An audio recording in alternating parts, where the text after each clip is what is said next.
ఉన్న బంగారాన్ని విడిపించి ఆ రోజు ఆన్లైన్ రేటుకే మేము కొంటాం. Sharma gold company. దీనిపై అంటే ఇది మీకు జరిగింది కదా అంటే ఎలక్ట్రికల్ బైక్స్ పై మీ అభిప్రాయం? ఎలక్ట్రికల్ బైక్స్ అనేటువంటిది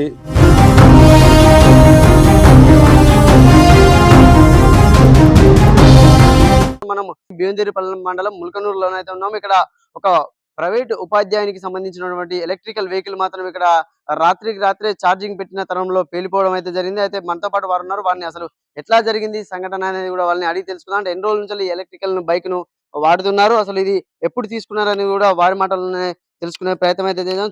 చూడొచ్చు, మనకు విజువల్స్ అయితే చూడొచ్చు. ఇక్కడ మొత్తం పూర్తి స్థాయిలో కూడా ఎలక్ట్రికల్ వాహనం అనేది కూడా ఈ బ్యాటరీలో నుంచి బ్యాటరీలు కానీ మొత్తం పూర్తి స్థాయిలో కూడా వెహికల్ కాలిపోవడం జరిగింది. అదృష్టవశాత్తు ఇంకా అది ఛార్జింగ్ పెట్టిన సమయంలో కానీ ఇక్కడ ఛార్జింగ్ పెట్టిన తర్వాత అవి ఛార్జింగ్ తీసేసి పక్క పెట్టిన తర్వాత కూడా ఎవరు ఇక్కడ లేకపోవడంతో ఇది ఒక అర్ధరాత్రి జరగడంతో కూడా ఎలాంటి ప్రాణాపాయం కానీ ఎలాంటి ఇబ్బంది కూడా ఎలాంటి గాయాలు కూడా కాలేదు. మనతో పాటు అయితే ఎలక్ట్రికల్ యూజ్ చేసే ఆదిరెడ్డి గారు అయితే ఉన్నారు. సార్ చెప్పండి, అంటే ఎట్లా జరిగింది, అసలు ఇది ఎప్పుడు జరిగింది సార్? ఇది నిన్న రాత్రి నేను ఛార్జింగ్ పెట్టాను. రోజువారీగా యథావిధిగా నేను పెట్టినట్టుగానే ఇక్కడే ఛార్జింగ్ పెడుతుంది. పాయింట్ కూడా దీని కొరకే ఇచ్చిన. పెట్టి మళ్ళీ నేను ఒక తెల్లారి వచ్చి చూసేసరికి మొత్తం ఈ విధంగా బూడిదైపోయి ఉన్నది. 2022లో ఈ బైక్ తీసుకున్న, ఈ స్కూటీ. అప్పుడు వాళ్ళు చెప్పినటువంటి విషయం ఏంటంటే ఇది లిథాలిక్ బ్యాటరీ అని, తర్వాత దీనికి ఎట్టి పరిస్థితులలో ఇది పేలదని అప్పుడు ఉన్నటువంటి నిర్వాహకులు దాని యాజమాన్యం చెప్పిండ్రు. అయితే అప్పటి నుండి కూడా మధ్యలో చిన్న చిన్న ట్రబుల్స్ వచ్చినాయి. దాన్ని నేనే చూసినా కానీ ఇప్పుడు ఈ పేలదు అని చెప్పిన తర్వాత నిన్న ఈ పేలిపోవడం వల్ల ఒకటేసారి నేను ఆశ్చర్యానికి గురయ్యాను. ఎందుకంటే ఇలా ఈ బ్యాటరీ దీని సామర్థ్యం అని వాళ్ళు ఏవేవో చెప్పిండ్రు. చెప్పేది ఒకటి, చేసేది ఒకటి ఉంది. ఇప్పటికైనా కూడా ఇక్కడ చాలా మంది ఏడిఎంఎస్ బైకుల పేరుతో ఇంకా ఇతర పేర్లతో చైన్ సిస్టమ్ ఏర్పడి సాధారణ ప్రజల అవకాశాలను అది తీసుకొని వాళ్ళు చైన్ సిస్టమ్ ఏర్పడి ఇప్పటికి కూడా చేస్తున్నారు. ఇప్పటికైనా ఎవరైనా కొనాలనుకున్న వారు పూర్తి స్థాయిలో నమ్మకం ఉంటేనే కొనండి. మనకు ఇప్పటికి కూడా ఈ రిజిస్ట్రేషన్, అన్ రిజిస్ట్రేషన్ అంటే కూడా వాళ్ళు చెప్పరు. ఫస్ట్ మనకు అన్ రిజిస్ట్రేషన్ అనేటువంటి వెహికల్ కు ఎలాంటి ఇన్సూరెన్స్ లాంటి సౌకర్యాలు ఉండవు. ఇది ఆకోవకు చెందిందే, మనకు ఎలాంటి ఇన్సూరెన్స్ అనేటువంటిది రాదు. యాక్చువల్ గా ఈ బైక్స్ రిజిస్ట్రేషన్, అన్ రిజిస్ట్రేషన్ అనే 2 రకాలుగా ఉంటున్నాయి. కానీ మనకు ఎవరైతే ఈ చైన్ సిస్టమ్ లో ప్రజలను కేవలం ధనార్జనే ధ్యేయంగా కొంతమంది చైన్ సిస్టమ్ గా ఏర్పడి ఈ బైక్లను కొనిపించేటువంటి ప్రయత్నం అయితే చాలా మంది చేస్తున్నారు. ఇది నియోజకవర్గ వ్యాప్తంగానే కాకుండా రాష్ట్ర స్థాయిలో కూడా ఈ చైన్ సిస్టమ్ కొనసాగుతుంది. అయితే గ్రామీణ ప్రాంతాల్లో ఉన్నటువంటి సాధారణ ప్రజలకు ఈ అన్ రిజిస్ట్రేషన్, రిజిస్ట్రేషన్ ఏదో తెలియక చాలా మంది మోసపోతున్నారు. అన్ రిజిస్ట్రేషన్ అనేటువంటి ఏ వెహికల్ కూడా దానికి మనకు ఎలాంటి ఇన్సూరెన్స్ కానీ అలాంటి సౌకర్యాలు ఉండవు.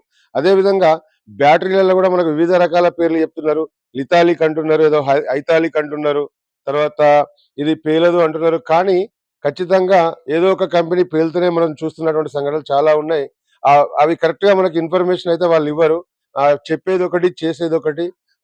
ఈ చేసే సమయంలో వాళ్ళు ఏమంటుంటారంటే మనకు ఎన్నో రకాలుగా మభ్య పెడతా ఉంటారు. ఈ వెహికల్ ఇట్లా ఒక పెద్ద పెద్ద మీటింగ్లు పెట్టి అక్కడ చూపించేది వేరు, ఇక్కడ వాస్తవానికి వచ్చేటువంటి పరిస్థితి వేరు. వాళ్ళు మనకు ఫస్ట్ 100 కిలోమీటర్లు అని చెప్పిండ్రు. దీన్ని చెక్ చేస్తే 100 కిలోమీటర్లు కాదు కదా, 60 కిలోమీటర్లు కూడా రావడం లేదు.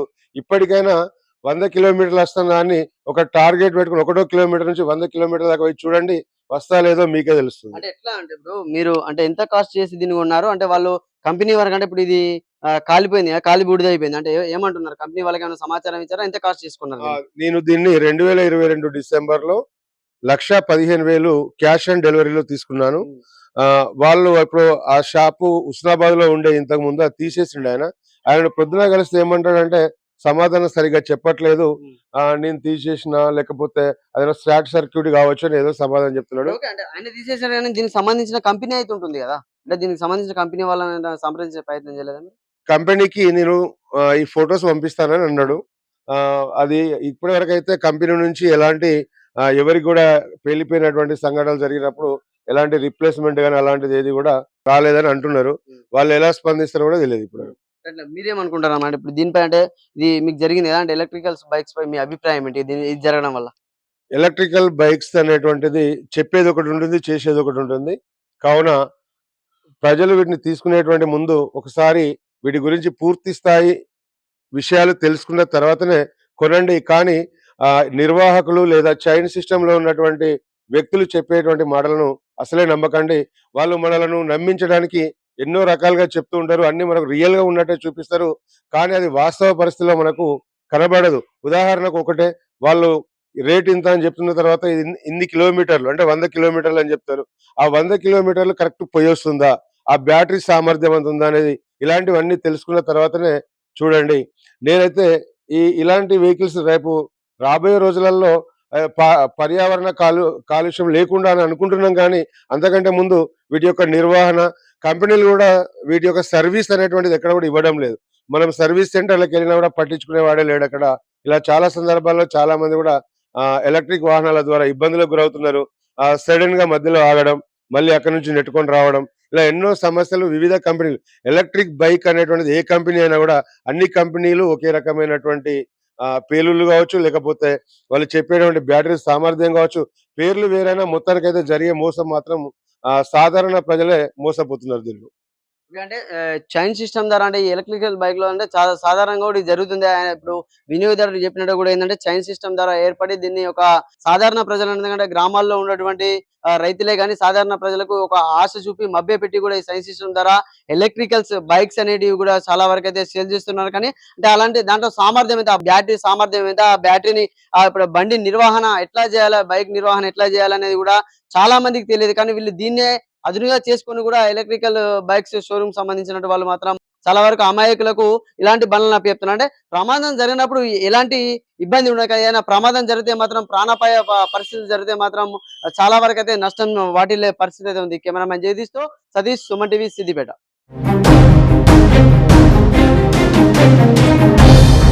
దీనిపై అంటే ఇది మీకు జరిగింది కదా, అంటే ఎలక్ట్రికల్ బైక్స్ పై మీ అభిప్రాయం? ఎలక్ట్రికల్ బైక్స్ అనేటువంటిది